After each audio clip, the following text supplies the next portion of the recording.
Sandi Toksvig, and this is Watch the Dickens, the panel show that does for culture what Brian Sewell does for skateboarding. My two captains are comedian and marvellous maestro Sue Perkins and comedian and presumably clapped-out cortina Mr. Chris Addison. And Sue's guest tonight is a comedian whose latest Edinburgh show was inspired by both his son and his beloved garden shed, recently treated with a tin of creosote. Although what the poor boy wanted really was a bicycle. It's Alun Cochrane.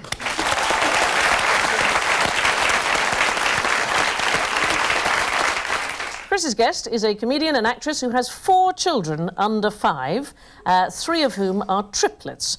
She's not here to take part, she just wants a bit of peace and quiet. Please welcome Jackie Clune.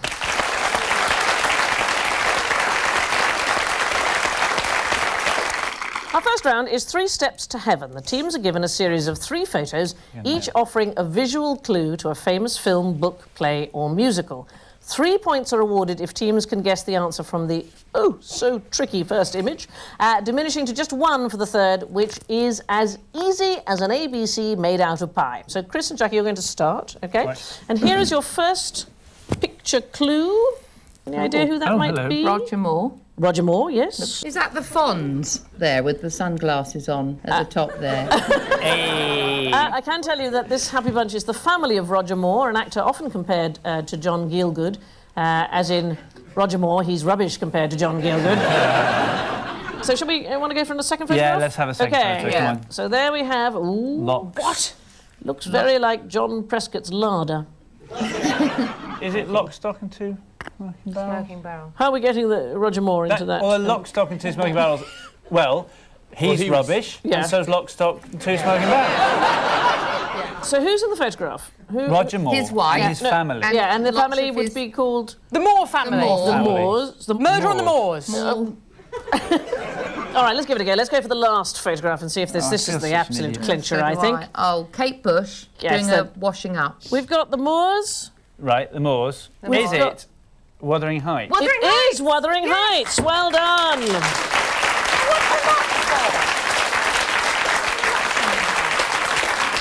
The answer is, of course, Emily Bronte's only novel, that classic of English literature, Wuthering Heights. Was it a book as well? The Moors obviously refer to the novel's Yorkshire location. OK, here's the thing. Right. Lockwood was the name of the narrator of the story. I wouldn't have known. Lockwood.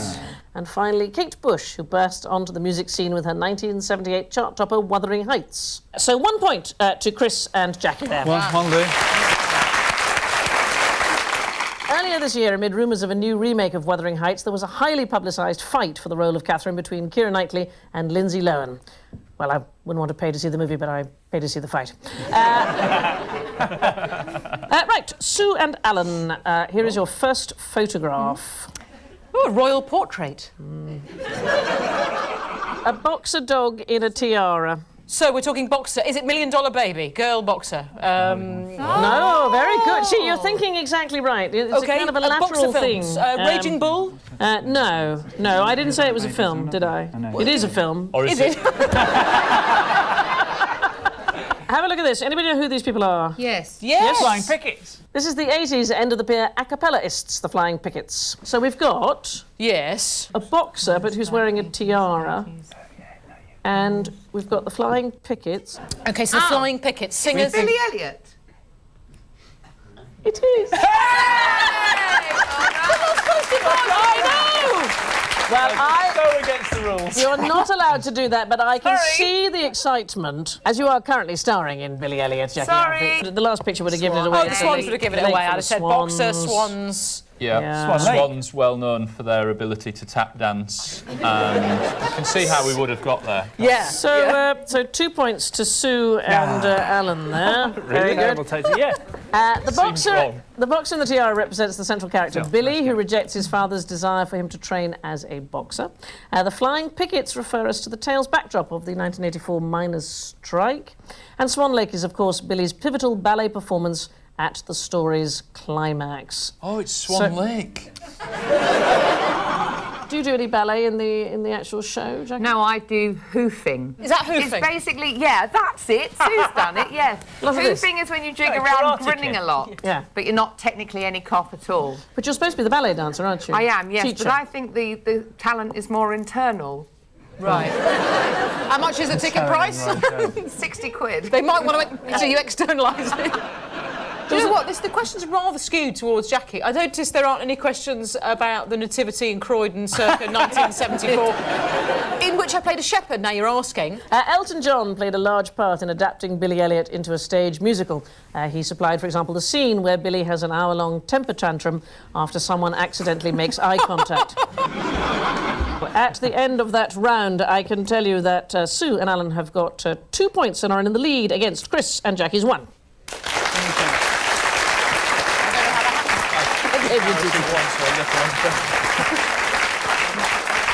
The second round is called Yes, and I'm Mickey Mouse. We introduce a member of the public who shares his or her name with a famous character from literature, film or song, and the teams must identify who he or she is by posing questions to which the answer can only be yes or no. However, teams have just 90 seconds to cross-examine, after which they must guess our guest's name. So, Chris and Jackie, let's meet your fictional namesake. Hello there. Nice to meet you. Well, welcome, mystery guest. Our guest here shares her name with a well-known character from literature, and for the audience only, here's who she is. Oh, that's nice. That was rather good. OK, Chris and Jackie, your minute and a half begins now. Are you from contemporary literature? No. OK. Are you an Austen character? No. Are you a woman? Yes. Might not be. Hey, Chris. Hey? Yeah? Are you a sort of romantic lead? No. No, are you a wicked character? No. No. Do you turn up in more than one book? No. It's a bit of a shame. There are for no other royalties. types of female characters. What do you mean? You're either romantic lead or you're wicked. So you're classic literature. You British literature. Yes. You are British literature. Do you die in the novel? Yes. You do die in the novel. Jemima Puddle Duck? No. She dies in my one. My parents were terribly cruel. It was handwritten in the end, but. You've got British. Refine it to another area. OK, you Scottish? Yes. Brilliant. Oh. Are you Lorna Doone? No. You're a Scottish heroine Scottish heroine. from classic Miss literature. Jean Brodie. Yes. Hey! Oh, great name. Indeed, this lady shares her name with Muriel Sparks' fictional heroine, Miss Jean Brodie. Were you aware of the story the whole time that you were growing up? Or? Well, I'm actually Mrs. Jean Brodie, so I did not grow up as Jean. Get out of here! A fraud! Charlatanism. So when you fell in love with Mr. Brodie, did you have to stop and think maybe this is not a very good idea? I did, actually, yes.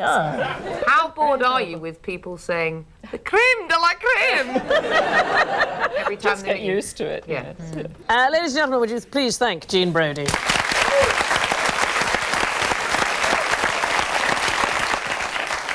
Well, the prime of Miss Jean Brodie is set in 1930s Edinburgh, where the elitist Miss Brodie educates some of her Scottish pupils in the finer things in life, such as cutting the crusts off their cucumber sandwiches before placing them in the deep fat fryer. Right. Sue and Alan, are you ready? Yeah. Let's meet your fictional namesake. Hello there. Thank you for coming. Woo!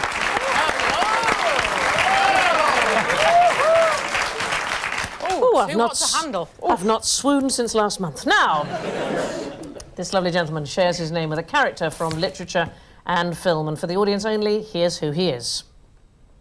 It's a laugh. It's a laugh. You've caused a frisson there, I have to tell you. Sue and Alan, your 90 seconds begins now. Literature and film. So you Yes. were originally a book? Yes. Does your name feature as the title of that book? No. Is it modern? Is it a recent book? No. No. 19th century? No. 18th century? No. 20th century? Yes. OK. Are you the villain? No. Are you the hero? Yes. Do you... hello. Some controversy amongst you. I'm going to go with hero and villain. I'm going to go with hero / villain. Are you an adventurer? No. Explorer? Lady killer, lover, fighter. Yes. Lady killer. Lady killer. Hey, hot What, stuff. actual killing? Yeah, literally murders. Literally murders. Right, we're looking for a Lothario in 20th century fiction who's been made into a film. Right, OK. Did we say, is it British? Did we say, was it an English novel? Didn't No. say. English novel? No. American? Yes. OK, American hero, lady killer. Oh, good Lord, why can't I think of American fiction, 20th century? Try and pick an area of America, help you out. San Francisco? No. Where? Los Angeles? No. Milwaukee? A region of America rather Don't than know a if state. you've ever... Alaska? Okay, I'm No, gonna help you. Alaska. Hey! Don't peek now, Okay, Alan, it's too you late. get one guess. OK, an American lady killer. I was thinking it could be an American killer, like, you know, American Psycho or something. No, where- forget the killer thing, darling. Oh, honestly. OK. All right, so there's no real killing. Was that just a turn of phrase? How well do you do on dating, Alan? What about that Brosnan one that isn't Bond, the other one? Remington Steele or something? not a book! Remington Steele's a book! I'm working alone here. Okay, I'm gonna go over to this side and see if we've got any ideas. Are we talking about kind of southern? We are. America? How dare you? What? Oh, you Rhett Butler? You Rhett Butler? Oh, good God!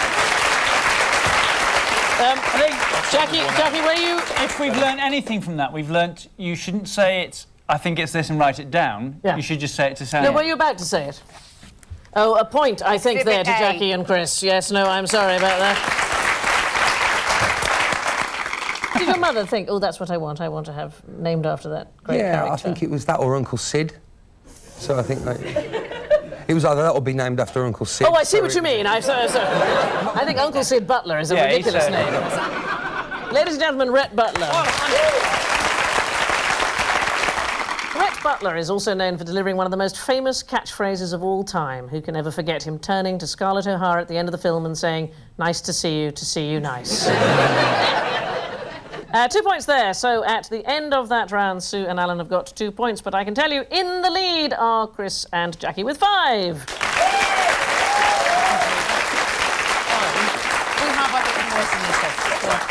Much like the recent Gone with the Wind, the musical, we're about to disappear, but only for a minute or two. In the meantime, try this teaser. What connects the author of Gone with the Wind with actress Barbara Windsor? See you after the break.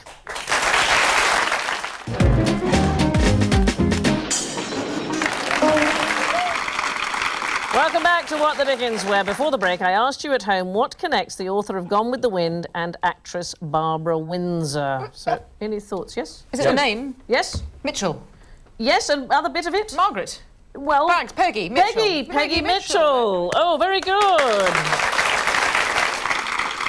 Peggy being the name her family and friends called author Margaret Mitchell, and Peggy Mitchell, of course, being Barbara Windsor's character in EastEnders. Next up, it's Love It or Loathe It. Our guests have chosen a subject from the world of the arts that either thrills or disgusts them, and they must then claim that they both love it and loathe it in turn, and the opposing team must then decide in which of the extreme opinions expressed lies the truth. OK, so Jackie, you're in the dock first. What have you chosen? I've chosen Claude Monet. The work of Claude Monet. Where? OK, and are you going to start by loving or loathing Claude? I'm going to start by loving him. You've got a little bit of time here to convince Sue and Alan that you love Claude Monet. In May of this year, one of his paintings sold for $41 million, which is the highest price ever for a work of art. And this is because he was the grandfather of modern painting. He was the father of Impressionism. Impressionism started out as an insult, but in fact the Impressionists adopted it because it perfectly described their take on representation, which was that why try and produce something with photographic reality when the camera was being invented? Why not rather try and capture the essence of something using the play of light and rapid brush strokes and not mixing the colours on the palette? And his works just reflect a pivotal moment in the history of art.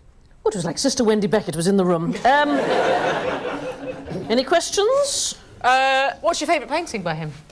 I think The Woman in the Green Dress, which is one of his earliest paintings. I think. Do you not know the name of the picture?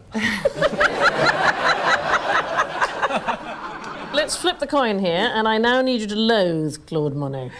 I think Monet is for people who think IKEA is a gallery. Is it not? Apparently not. No, no. Oh, I thought it was a gallery that sold hot dogs. I loved it. Till now. And I just think that whole sort of like, here's a lovely French lady dappled in sunlight and, you know, here's a pond with some flowers on it. It's just sickeningly twee and chocolate boxy. And basically Impressionism was like a lazy way of saying I can't really draw. It seems very emotional, very visceral why you hate him. And the reasons you love him seem to be very clinical. Academic. I'm going to have to bring you to a conclusion here. Does Thank she you, love Sandi. or loathe? It's my pleasure. Does she... That's some pillow talk you've got. Yeah. I'm going to have to bring you to a conclusion now, If you don't mind, I'm going to bring you to a conclusion and then we can put the kettle on. Yeah. Do you know, just occasionally, ladies and gentlemen, you can hear when the edits go past. I think she hates him, but... I'm tempted to say that she hates him just because of the twee thing. Right, we're going for loathe? We're going for loathe. OK, Yeah. have you got your envelope, please, Ms. Clune? I do.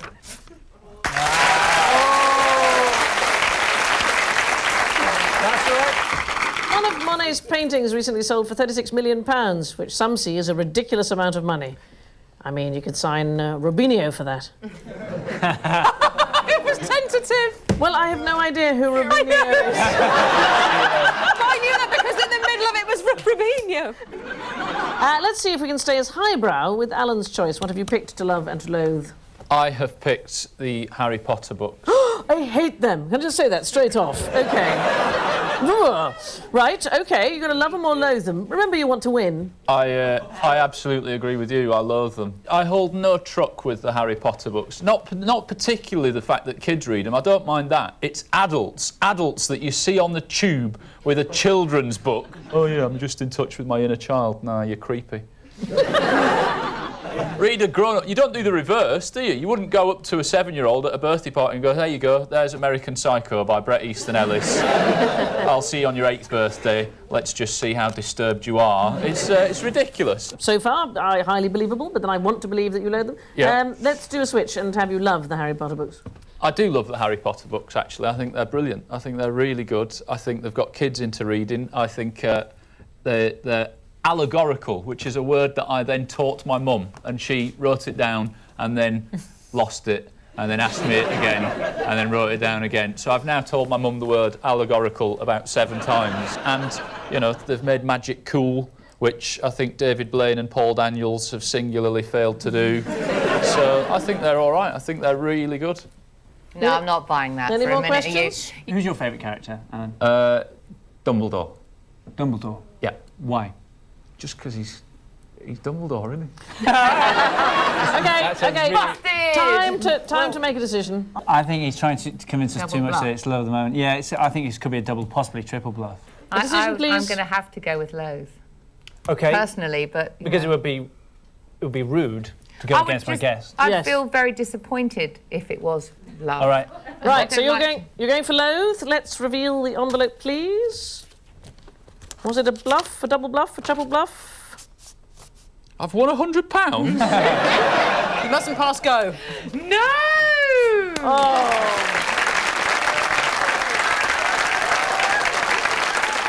In the final Harry Potter book, hordes of evil Death Eaters attack Harry and his friends. It transpires they could all have been caught beforehand, but a junior official at the Ministry of Magic left a laptop containing all their names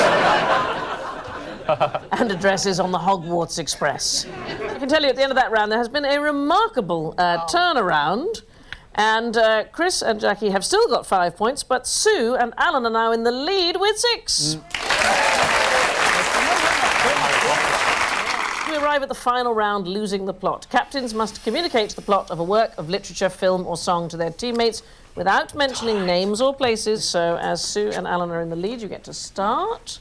You can follow the yellow brick road and you'll get there. I can click some ruby slippers. Wizard of Oz? Indeed, this is a film, and it pretty much says what it does what it says on the tin, in that it is on fire. And oh my God, Inferno, towering inferno. Exactly so.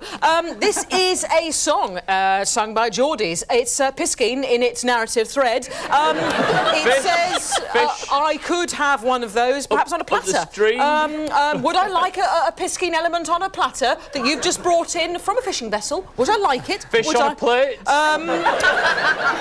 of a slightly more biblical way of phrasing that. What's that Fish you on a say? plate. It's a song, and it's a Geordie Song about song. fish on a It's a plate? Geordie song. It's a Geordie song. What is it you say to me? Why I a fish on a plate? No! Why I'll have a fish supper, Close, man. it's close. It's a brave. What is that? When Haddock. your fishing vessel will what? Enter the port, then I shall have a fishy on a little dishy. I shall have a fishy on a little dishy. Can I just say, while you were all laughing and you were speaking gobbledygook, I don't think I've ever felt more lonely in my life. You worked terribly hard, but I'm only going to give you 2 points. I'm going to give you the Towering Inferno, even though you said the word tower at one point.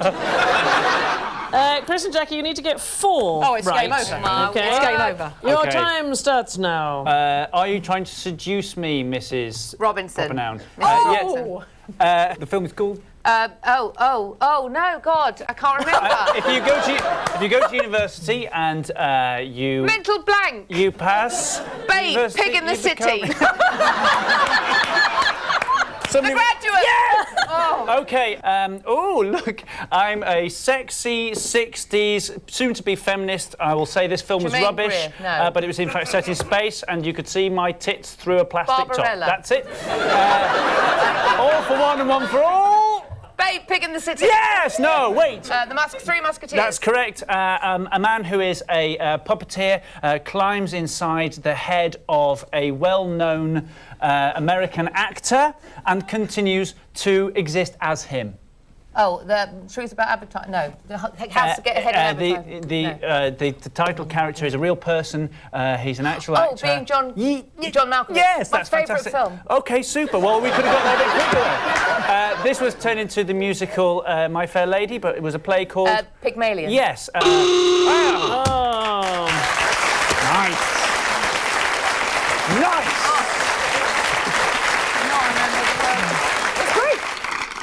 You got 5 points. So at the end of all that, I can tell you that Sue and Alan have finished in the silver medal position, which means That means this last. week's golden. That's right. This week's golden couple are Chris and Jackie.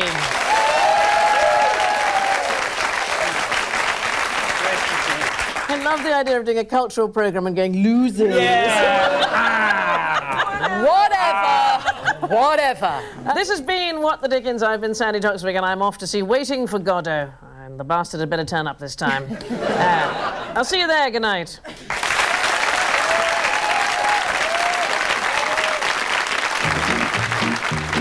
Take what you think you know and mix it up with a dash of ignorance, a smidgen of urban myth, and a pinch of the surreal. And maybe you too might know what the Dickens Sandi and the teams are on about in the brand new series. Wednesdays at 7:30, only on Sky Arts 1, channel 256.